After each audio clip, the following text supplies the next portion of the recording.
Nós vamos passar, então, a palavra aos parlamentares que desejam fazer uso. Eu gostaria da relação de inscrição, e cada parlamentar terá o prazo de 3 minutos para que possa expor as suas ideias.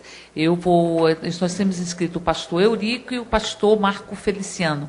Então, portanto, eu passo a palavra ao pastor Eurico. Vossa Excelência dispõe de um prazo de 3 minutos. Senhora presidente, demais membros da mesa, senhores e senhoras aqui presentes, nossos cumprimentos.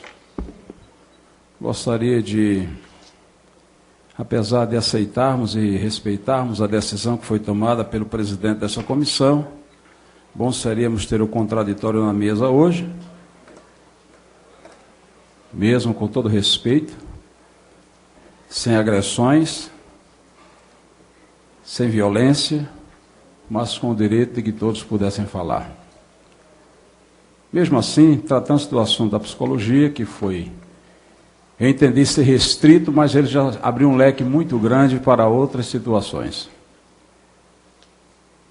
Como já foi marcado, já foi aprovado um requerimento para uma outra audiência, onde teremos a participação de ambas as partes, deixaremos alguns questionamentos para outra audiência.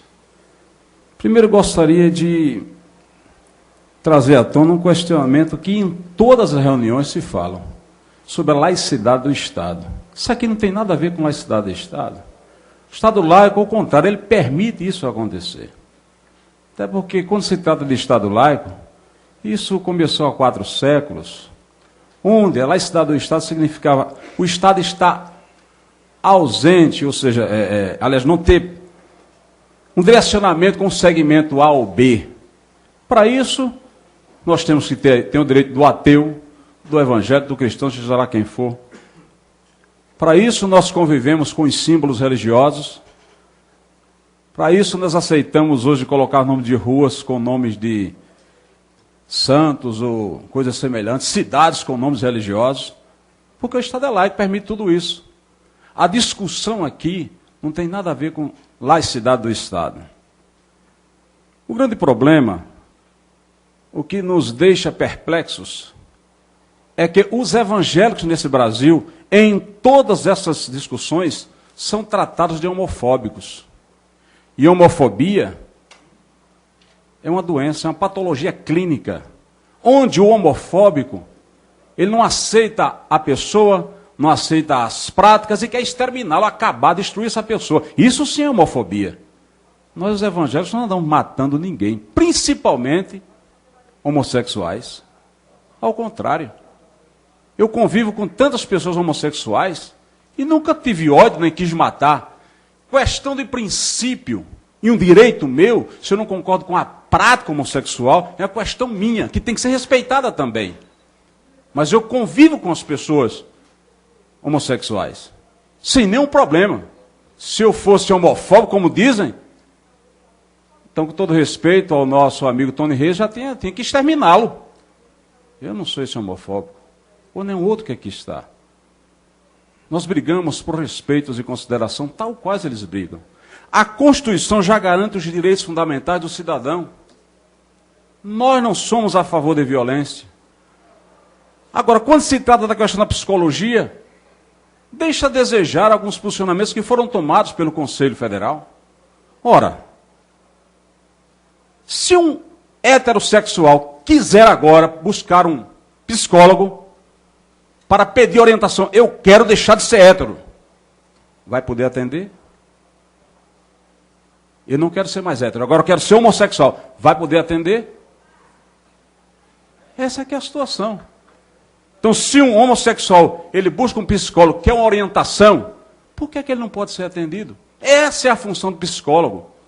Mas aí, começou a se marginalizar os profissionais da psicologia que tratam essas pessoas, que buscam orientar, porque quando a pessoa busca orientação, é porque ela quer uma orientação.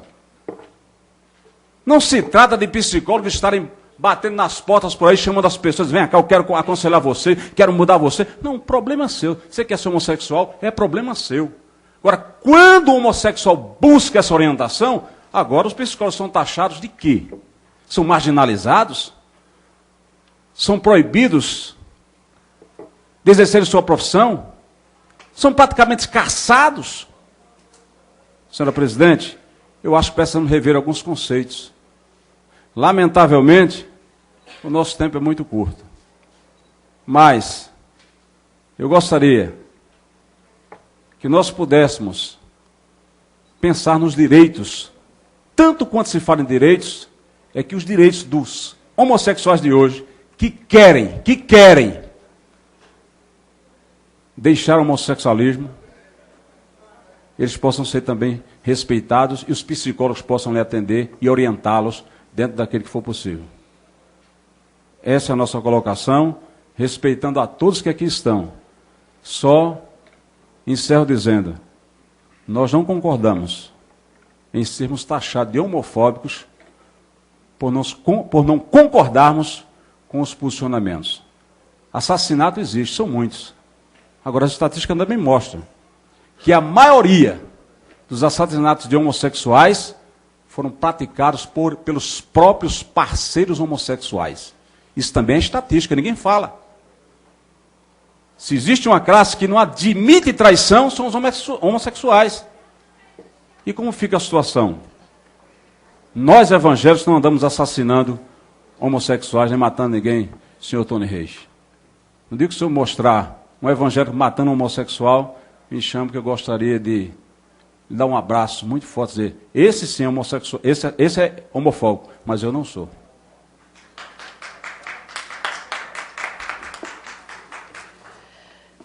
Obrigado, pastor Eurico. Passa a palavra agora ao pastor Marco Feliciano. Vossa Excelência dispõe de um tempo de 3 minutos. Senhora presidente, deputada Érica Cocai, Tony Reis, doutora Ana Paula e o outro membro que precisou se ausentar. Fico feliz em participar dessa audiência pública, embora ela pareça mais um seminário do que uma audiência pública, né? Os assuntos que aqui são pertinentes, na verdade, pouco foram abordados. Como disse bem o deputado Eurico, nós estamos falando aqui sobre a resolução do Conselho, sobre o que deve ser feito com a pessoa que está sofrendo e se ela pode ou não buscar o atendimento. Mas como foram tocados outros assuntos, eu gostaria aqui de também falar. Por exemplo, nessa reunião eu marquei aqui pelo menos umas 5 vezes a palavra fundamentalista, obscurantismo, inquisição, e só faltou caça às bruxas, Tony. Só faltou a gente colocar a gente nesse patamar de sermos caçadores de bruxas. Eu já me encontrei com você várias vezes, nunca lhe faltei com respeito. Trabalhei junto com a deputada Érica Cocai, talvez ela não se lembre, mas na época que falamos aqui sobre a questão do que foi famigerado, tomado como nome ruim, a lei das palmadas, e apoiamos o projeto. Então sempre há um respeito nessa casa. É a primeira vez que eu participo de uma reunião como essa, onde existem pessoas da comunidade que você representa, Tony, que nós não fomos ainda, até esse momento, hostilizados, né? Eu quero parabenizar, porque é a primeira vez que eu não sou hostilizado, não sou xingado, não sou apedrejado. Aliás, faltou agora uma salva de palmas ao pastor Eurico, porque embora eu não concorde com o que vocês falaram, nós aqui em respeito aplaudimos vocês. Mas ninguém apoiou ele, a não ser, se não me falha a memória, pelo som. Deve ser a única psicóloga do Brasil que foi punida por ter tratado pessoas que foram procurá-la dentro do seu estabelecimento. Mas, como eu disse, eu queria desconstruir aqui algumas coisas que foram faladas. Quando se mostra números, a comunidade LGBT, ela sempre exacerba, né? Coloca um número gigantesco. Você mostrou ali que na marcha deu quase 4 milhões de pessoas. A Folha de São Paulo, com índices e dados técnicos, mostrou só 270 mil pessoas. Num país onde todos compõem, dizem que é um país homofóbico, e lembrando que homofobia, como disse o pastor Eurico, é ódio e violência contra gays, você mostrou ali na telinha que nos últimos 31 anos houveram 3.800 mortes. É lamentável isso. Lamentável, 3.800 mortes. Mas um contingente de 31 anos. Ou seja, se fosse feita uma média, são 10 mortes por ano no universo de 200 milhões de habitantes. Num país onde por ano se mata 1 milhão de bebês, de crianças. Num país onde, só no meu estado de São Paulo, esse mês, matou-se mais soldados do que na guerra do Iraque. Então, nós não lutamos contra os seus direitos, nós não lutamos contra o seu direito. Inclusive, eu falo sempre abertamente, embora eu tenha recebido o prêmio, se não me falha a memória, o prêmio Paulo de Sebo, fui o terceiro mais votado pela comunidade LGBT como o maior homofóbico do Brasil. Aliás, eu sou o terceiro, tem 2 piores do que eu. Eu nunca pratiquei violência contra ninguém. A minha briga não é contra o movimento, a minha briga é contra os ativistas. Porque os ativistas querem tudo, tudo e um pouco mais. Aqui, agora há pouco mesmo, a nossa deputada Érica Cocai, ela citou aqui que negros e índios os colocou no mesmo patamar dos gays. Negro nasce negro, ele não tem como mudar. Índio nasce índio, ele não tem como mudar. Mas a orientação sexual se muda. Eu conheço pessoas que eram gays e agora não são mais gays, são casados e têm filhos. Como é que se faz isso? Como é que se propõe isso? E conheço pessoas que eram casadas e hoje já não são mais casadas e tornaram-se homossexuais. É por isso que entra o campo da psicologia e é isso que nós estamos discutindo aqui. Eu não queria que ninguém mais os taxasse como homofóbicos, como obscurantistas, como caçador de bruxa, nem como fundamentalistas. Eu acho que o nosso diálogo tem que ser em nível intelectual, como está sendo aqui agora.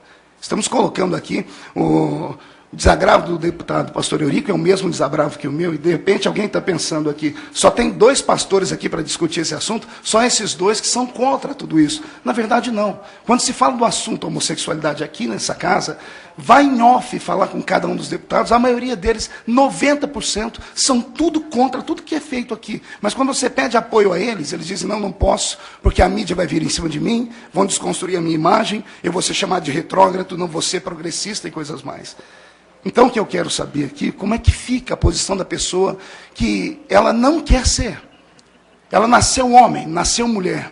Até a palavra heterossexualidade, homossexualidade, para mim, elas deveriam ser abolidas do dicionário. Porque nasce homem e nasce mulher. Quando nasce um bebezinho, nenhum pai, nenhuma mãe pega o bebezinho, chacoalha no colo e diz aqui está uma identidade de gênero. Não se diz aqui está um menininho que vai ser chamado de gay no futuro, nem uma menininha que é lésbica. O pai fala menino e menina, homem e mulher.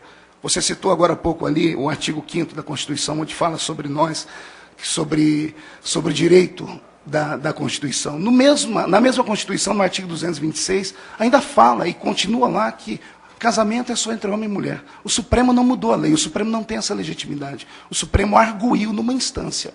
Então, só para que não fique aqui desconcertado, por favor, deputada, só para que eu possa falar, porque o assunto é pertinente, para que ninguém pense que existe aqui uma trama contra gays, gente que quer torturar gays. Não, nós não queremos, nós só queremos saber o que se faz com as pessoas que têm vontade de mudar. Essa é a função dessa audiência pública. E deixando aqui, pedindo, quase que apelando, para que no dia 20, essas pessoas que foram convidadas, a doutora Ana Paula e o doutor Tony Reis, possam estar aqui, porque aí na mesa vão estar pessoas do vosso métier. Eu não sou psicólogo, o Eurico não é psicólogo. Nós não sabemos discutir nos termos lógicos e técnicos, mas essas pessoas vão estar. E eu espero contundentemente que vocês estejam aqui para nos dar uma avaliação. Muito obrigado. Obrigada, pastor Marco Feliciano. Eu vou devolver a palavra à mesa para que nós possamos continuar e estabelecer os encaminhamentos necessários desta audiência pública. Bom, como todos e todas sabem, a audiência pública não tem o poder deliberativo. Ela é um espaço de discussão.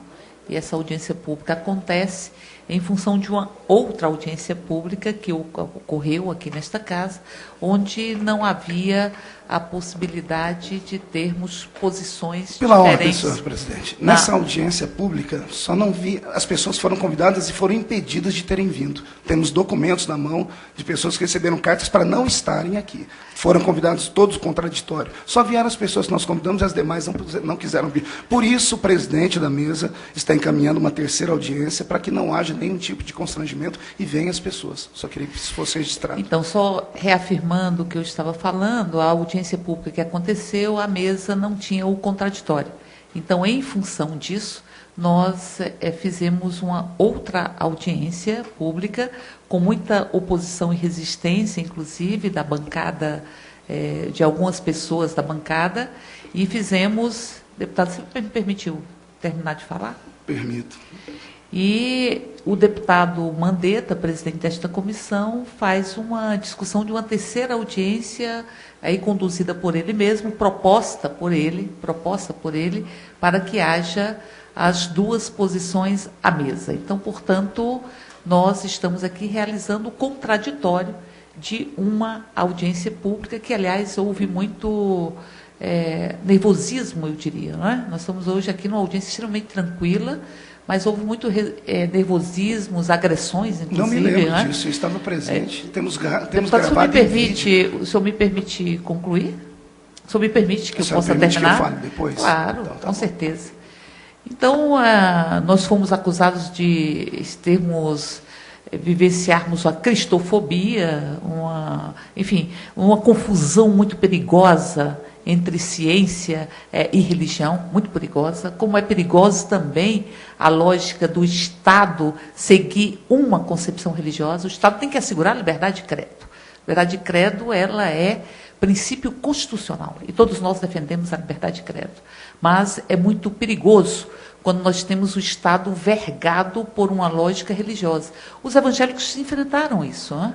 Enfrentaram um Estado que se dizia laico, mas que tinha uma lógica de uma religião, e os evangélicos foram vítimas de discriminação nesse país. De discriminação muito intensa, sentiram na pele o que é ser discriminado por se defender concepções. Então, portanto, eu diria que esta audiência pública que nós estamos realizando hoje, ela visa fazer este contraponto, e teremos uma nova audiência pública aí sugerida ou proposta pelo presidente desta comissão, deputado Mandetta. Eu vou lhe passar a palavra, para que o senhor possa falar por 1 minuto, e depois devolvo para a mesa para que nós possamos concluir nossa audiência. Muito obrigado, Excelência. Só lembrando que essa audiência só vai haver uma terceira, porque Vossa Excelência não aceitou que nós trouxéssemos hoje o contraditório. Então, a resistência que houve não foi nossa, foi de Vossa Excelência. Por mais de 1, 2, 3 vezes tentamos o diálogo. Podemos chamar aqui o deputado Mandetta, que é o presidente da comissão, e ele é testemunha disso. Então, como nós não podemos trazer o contraditório hoje, como da outra vez vocês não mandaram o contraditório de vocês, será necessário uma terceira. Eu estive na outra audiência, eu não me lembro de tumulto, de brigas. Foi falado, sim, como nós somos chamados aqui hoje, obscurantistas, fundamentalistas, ou falando que isso existe. Foi falado que existe cristofobia também. Deputado, 1 minuto. O senhor quer falar, pastor Eurico? Sim, 1 minuto, por favor. Deputada, a senhora colocou que houve muita...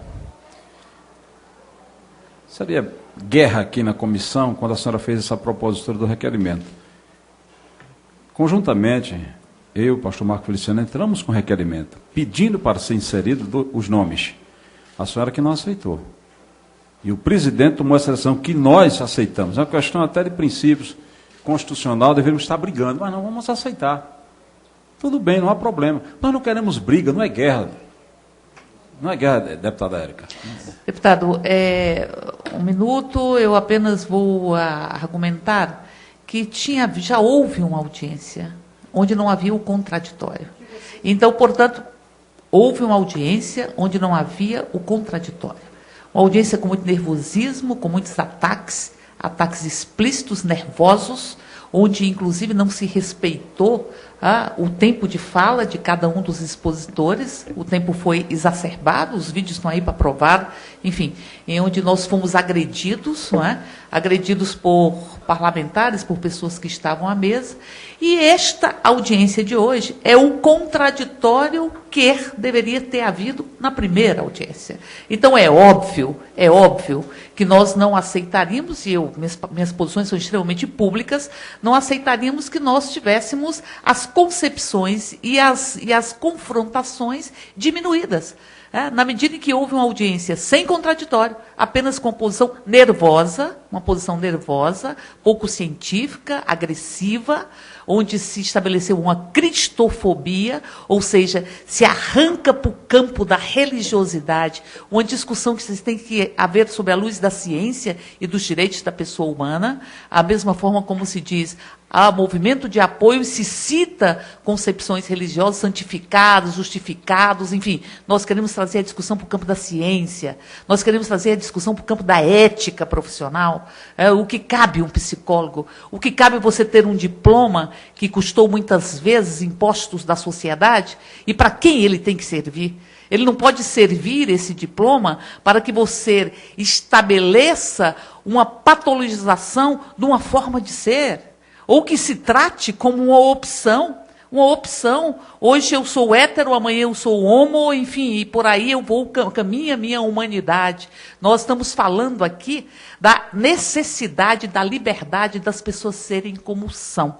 E elas poderem ser respeitadas. Nós não estamos falando aqui, isso ficou bastante claro na posição que foi defendida aqui pelo CFP, de que as pessoas que têm sofrimento em função da sua sexualidade, qualquer que seja a expressão desta sexualidade, que elas não devam ser atendidas ou não devam ter a possibilidade de serem acolhidas pelo psicólogo ou pela psicóloga. Isso foi bastante claro, bastante claro. A sexualidade numa sociedade onde a sexualidade foi tão negada, tão escondida, foi tão discriminada em geral, historicamente, ela pode provocar sofrimentos, independente da orientação sexual.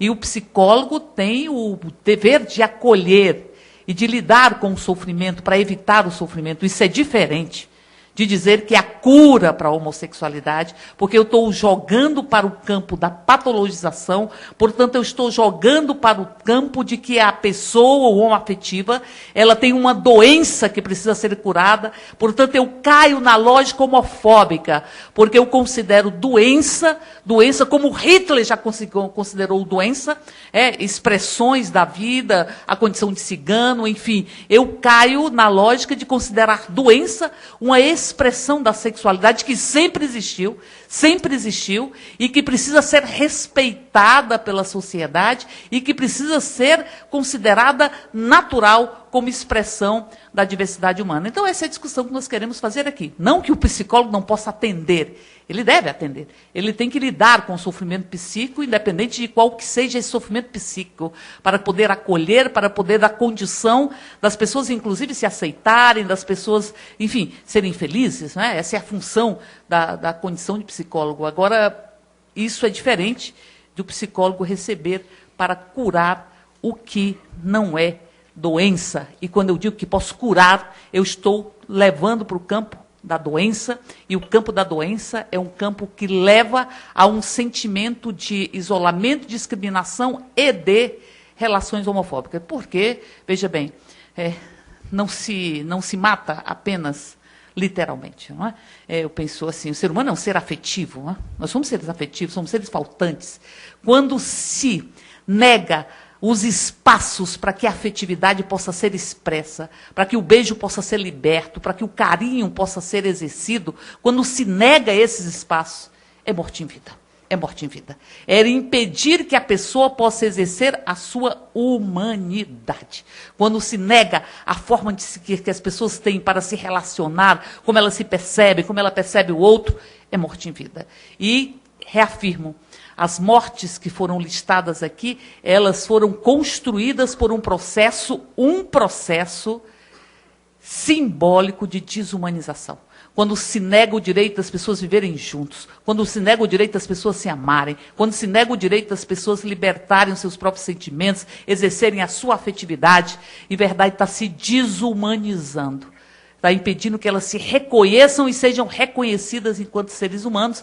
Portanto, eu contribuo na lógica e no tecimento das mortes que são subnotificadas, sem nenhuma dúvida, mas que nos trazem extrema preocupação, porque são mortes tecidas pelo ódio, tecidas pela negação da possibilidade do outro existir. Então, portanto, eu vou passar a palavra para os membros da mesa, para que nós possamos, então, concluir a nossa audiência. Vossa Excelência,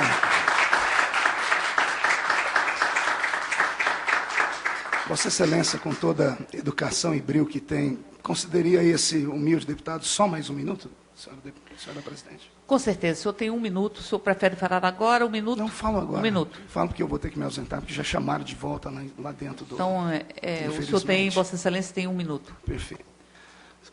O discurso de Vossa Excelência é muito lindo, fala direto ao coração das pessoas e fala aquilo que a plateia aqui quer ouvir.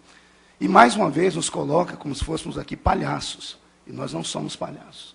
Nós não estamos falando aqui de homofobia, estamos falando aqui sobre alguém que precisa ser tratado. Nós respeitamos sentimentos, eu tenho filhos, eu tenho amigos. Então, eu só queria que houvesse só um pouquinho de respeito quando tratasse esse assunto, para não nos colocar na vala comum, porque nós não somos homofóbicos. Muito obrigado, senhora. Deputado Pastor Eurico. Deputada Érica, eu não vou... Por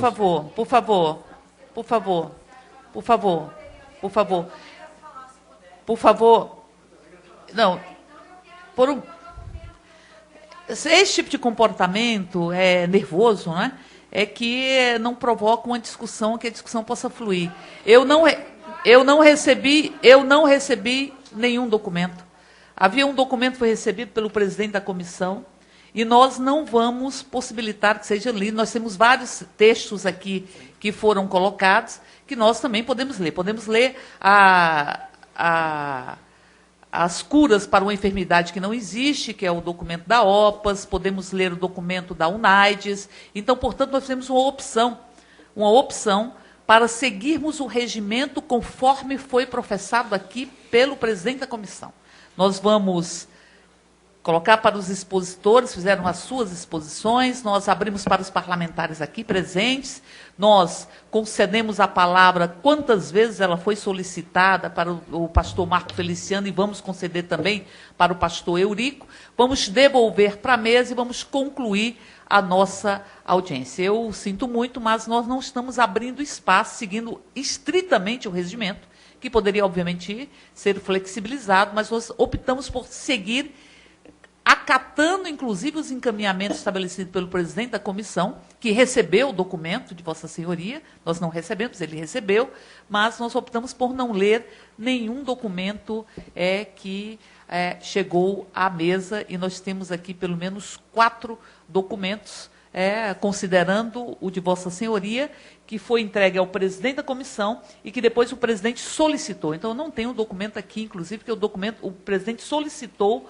o documento para que ficasse sob posse dele e nós entregamos, então, o documento. Mas, enfim, eu vou passar para o pastor Eurico, Vossa Excelência tem um prazo de 1 minuto, e depois devolvo à mesa. Gostaria da quiescência de Vossa Excelência, esse 1 minuto me deixasse para o final, que eu quero ter a honra de encerrar junto com a senhora essa audiência. Vossa Excelência é livre para isso, e digo que a mesa está sendo...